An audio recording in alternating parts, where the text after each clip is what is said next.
And now look, we're looking at Donald Trump. He's not even in the presidency all the way yet. And he's already making things happen for people. He's claiming to have made things happen for people, but no. A lot of these things have already been down the Ford deal with Mexico. That was not his doing.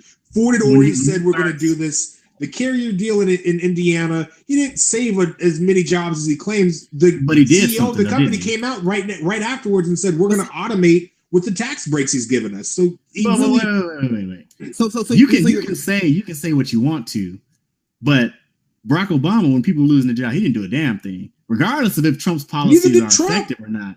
We can't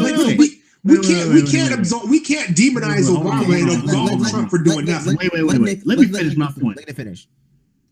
What you have here is you have someone who's trying to do something and is visibly out there trying to do something versus somebody who just doesn't give a shit and hasn't done anything and just tells you you don't need anything because everything's fine.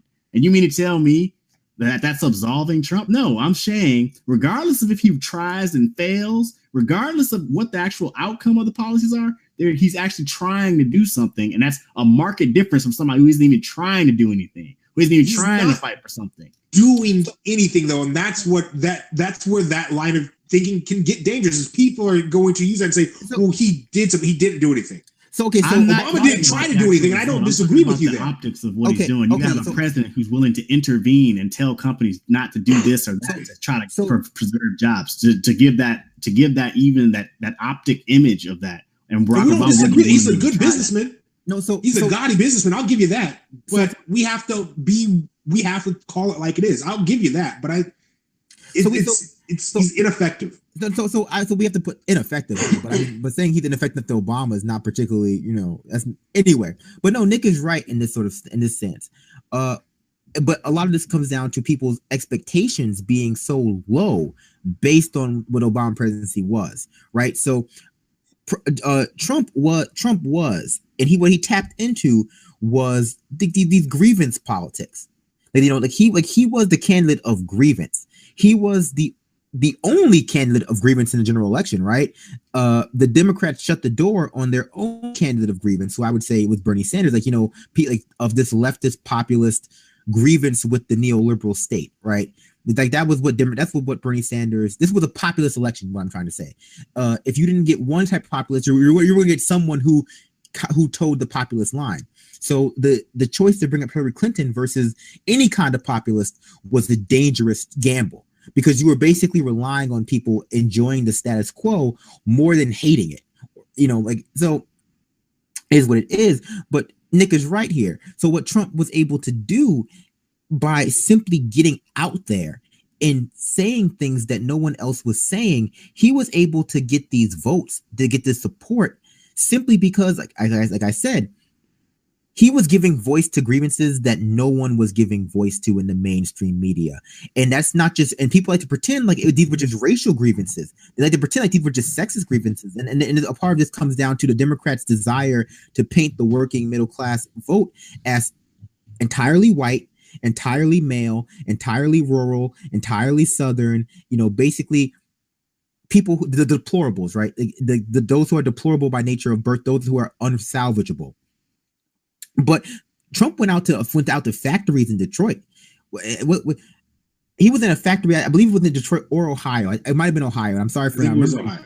In Ohio. And he said in front of a factory floor of workers, if they try to move your factory to Mexico, I will charge them a 40% tariff on bringing cars back, and they will pay every cent of it. And whether he does that or not, they never heard that from a politician. They didn't hear it from Obama. They weren't hearing it from Clinton. They weren't hearing from anyone else. So a lot of this sort of the low expectations of voters is a result of the politics that we have, the political system we have right now, where our politicians simply, they leave the grievances of large swaths of America unvoiced and unrecognized. So that simply by voicing and recognizing these grievances, you can win. And I agree with you guys there. We're in total agreement with that. But what I'm also saying is that we can say this because this is correct, but we also have to say that, guess what? He said these things he's also not following through, because comes from my conversations with quite a few Trump supporters, is they're being fed this idea that, well, he said it and then he did it, but it's not following the reality. And I think it's irresponsible for us to let people fall into that trap. Well, I just don't think he promised the outcome. I think he just said what he was going to do. No. He's promised the outcome. He said, I saved these jobs with Carrier. He specifically, and he's tweeted about, he didn't. He didn't. Because the CEO of the company came out immediately afterwards and gave a press interview saying, I'm going to automate the company. So he's not saving 20,000 jobs. He saved some jobs. And we're not disagreeing there, but you're saying he did. He saved, no, I'm saying he's ineffective. I didn't say he didn't save any. I said he's ineffective. I said he's doing the Obama, and that's what I'm saying. Is he's doing the same thing as Obama and inflating these numbers, but nobody's calling him on it. And if we're going to call one, we should call the other. So we don't disagree. But I'm willing to call him out even further than people are.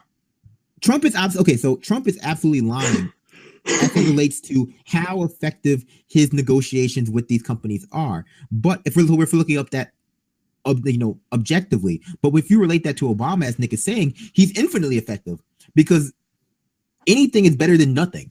Any job saved is better than no job saved, and any job saved plus acknowledging that jobs are being lost over, not talking up NAFTA and the TPP is better than saying, oh, the jobs are fine. Jobs are up, actually. Have you seen these new job numbers? Like, job growth is great in America. So what, they're all at the Gap.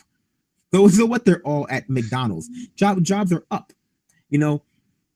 Yeah, so my point I was saying is regardless of if it's effective or not, he's out there pretending to actually stand for people's interests and acknowledging that they're the legitimate grievances, and that's something the Democratic Party has just outright failed to do.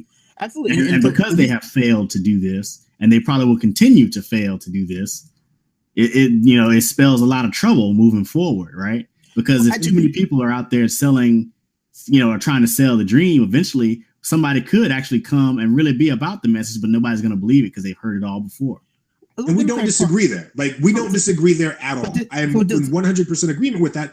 But what I'm also saying is, let's also take that other step forward, because we can't let whoever's in the Oval Office paint this idea that they're so great without being like, nah, really, you did this. You promised this and you delivered this. That's what I'm saying. I don't feel the need in an episode where we're speaking specifically about Obama's legacy and talking about his actions that I feel the need to criticize Donald Trump whenever I have a critique of a Democrat. I just don't feel that need. Well, if you're going to bring up Donald Trump, then if you're going to bring up Donald Trump, you open up the door to criticism. And if that door to criticism is open, but you can't really deflect with saying, well, I don't feel it's necessary. No, if you're going to bring it up, it's open. No, I mean, I just put my critique down. I don't have to feel the need to add in something for some reason. And what I'm saying is, if you open the door, I'm going to walk right through it. I didn't open it. You did by saying Trump was more effective, so therefore you open the door to criticism. Allow me to comment real quick. I agree. So we have to hold Trump quote unquote accountable. We can't though, because this is America, so there's no way to hold the president accountable, guys. But whatever, once they're elected. But so we can't. But just like it's dangerous to pretend like Trump is going to be an improvement of Obama, he's not.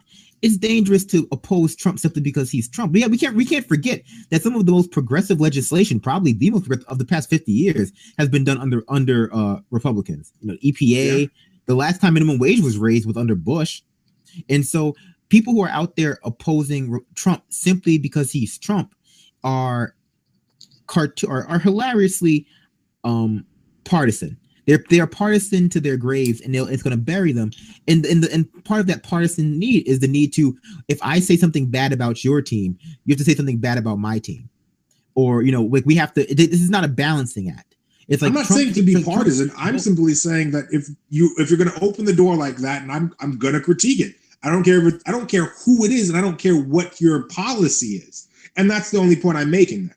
It's fair, but I mean, honestly, the critique wasn't really valid to the point. It was more of like taking a jab at Donald Trump that was unnecessary. I mean, it's true. It's definitely true. I don't see how it's unnecessary. But it's not necessary. The larger point was that at least the optics of the situation is that Trump is actually going out there to deal with the exportation of jobs in the disinvestment in the American workforce. And that is something that Obama really did not do, at least not on the ground level. Maybe he was working at it behind the scenes, but he did not use the bully pulpit in the way that Trump is using it. And that is really what got him in there.